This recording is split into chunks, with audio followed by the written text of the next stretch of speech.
जी अस्सलाम वालेकुम गाइस, कैसे हैं। Welcome back to my YouTube channel. आज हम आए हैं पार्क के अंदर। सुबह सुबह का टाइम है, हमने सोचा आज वॉक कर लें, तो वॉक करने की वजह से हम आज पार्क में आए हैं। पार्क में जो है वो आपको पता है सुबह सुबह की जो वॉक होती है उसका अपना ही मज़ा होता है, तो हमने सोचा आज वॉक करें। तो अभी सूरज सही तरह निकला नहीं, बड़ा प्यारा मौसम है और बड़ा प्यारा माहौल है, आप देख रहे होंगे रोशनी हल्की हल्की हुई है। तो गाइस आप सुनाएं कैसे हैं, आप वॉक करने जाते हैं कि नहीं जाते, हमें ज़रूर बताएं। और सब ठीक ठाक है, फिट फाट है, हमारी वीडियो एंजॉय कर रहे हैं कि नहीं कर रहे, बताया करें। हाँ जी फैसल साहब, बड़ी मेहनत हो रही है, लगता है कि पैसे की ज़्यादा ज़रूरत है। कोई पैसे मैं सुनया ਤੁਹਾਡੇ घर मेहमान आए हैं। कौन मेहमान आए हैं? मेहमान आए हैं, मैं बताऊंगा फ्री हो कि मेहमान दसन वास्ते फ्री होना। क्या शादी मेरी है। कौन? आवाज़ नहीं निकलने मैं कह रहा शादी मेरी आई है। साली आई है, कराची से आई है। कराची से आई हैं, इतनी दूर से आपसे मिलने आई हैं। मेरे से मिलने आई है। हाँ बहन में मिलने आई है। तो यार आप उसके भाई नहीं लगते। वो शादी इंजॉय करने आई है। शादी इंजॉय करना। अच्छा, मैं क्या शायद अपने फैसल भाई से और जो अपनी बहन। अच्छा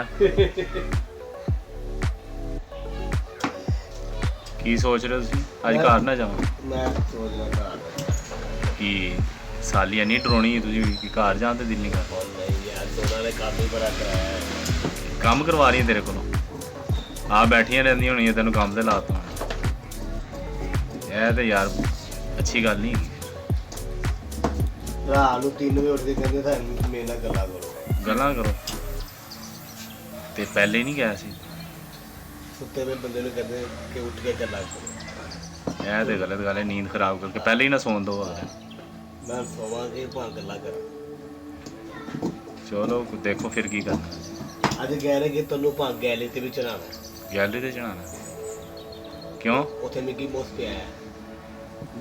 मिकी मौस लाग नहीं आना तो ਉਹਦੇ ਨਾਲ ਤੂੰ ਖੇਲਣਾ ਕਿ ਉਹਨਾਂ ਨੂੰ ਚਾਹੀਦਾ? ਉਹਨਾਂ ਖੇਡਣਾ ਪਹਿਲੇ ਮੇਰੇ ਨਾਲ ਖੇਡਣਗੇ। ਅੱਛਾ, ਅੱਜ ਕਹਿ ਰਹੇ ਯਾਨੀ ਉਹ ਦੇਖਣਗੇ ਮਿਕੀ ਮੌਸ ਤੇ ਤੇਰੀ ਕੀ ਫਰਕ ਹੈ। ਅੱਜ ਉਹ ਕਹਿ ਰਹੇ ਕਿ ਅੱਜ ਜਲਦੀ ਆ ਜਾਓ। ਜਲਦੀ ਆ ਜਾਣਾ ਕਿਉਂ? ਮਿਕੀ ਮੌਸ ਲਾਣਾ? ਨਹੀਂ, ਭਾਂਡੇ ਵੀ ਧੋਣੇ। ਓਏ ਹੋਏ, ਤੇਰੇ ਤੇ ਫਿਰ ਬੜਾ ਜ਼ੁਲਮ ਹੋ ਰਿਹਾ ਤਾਂ। ਜ਼ੁਲਮ ਬਸ ਯਾਰ, ਵਿਆਹ ਤੋਂ ਪਹਿਲੇ ਸਕੂਨ ਸੀ, ਪਹਿਲੇ ਇੱਕ ਪਲੇਟ ਧੋਣਾ। ਹੁਣ ਤੇ ਪੂਰੇ ਘਰ ਦੇ ਭਾਂਡੇ ਧੋਣੇ।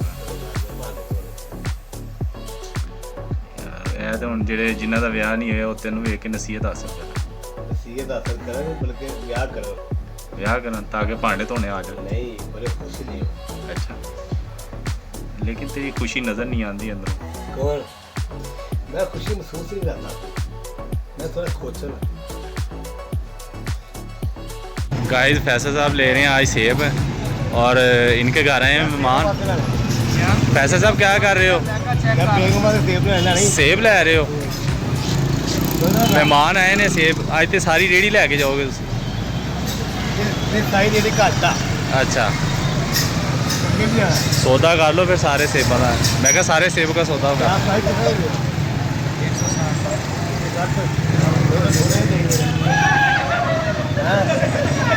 कितने लेने ने? कितने लेने हैं? 20 रुपये के सेब। इन्नी ज़्यादा खाएगा कौन? मेहमान बस ठीक है। महंगाई बहुत है। साजी 20 रुपये के सेब दे दोगे तुम इन्होंने? ले लो यार। हैं? महंगाई इन लोगों ने बनाई है, हमने थोड़ी बनाई है। वो भी सही कह रहे हैं। लो यार, 20 रुपये ये ले लो जो काटा है भाई। 20 रुपये का, 20 रुपये का भाई। यह तो तू खा जाएगा तो मेहमाना वास्ते की लैके जाएगा? मेहमाना से कुछ होता यार। चलो ठीक है, लो जल्दी करो, ऐसे पहले कि रश ज़्यादा हो जाए। जी गाइस हम जा रहे हैं घर बाइक पे। आज मैंने अनस को कहा है, मैं कि आप ज़रा चलाओ बाइक और आज मैं ज़रा वीडियो बनाऊंगा। तो आपने बताना आपको वीडियो कैसी लगी। वीडियो अच्छी लगे तो लाइक करें, शेयर करें और चैनल को सब्सक्राइब ज़रूर कर दें ताकि आपको ऐसी अच्छी वीडियो पर वक्त मिलती रहे। अगले वीडियो तक में इजाज़त दें। अल्लाह हाफ़िज़।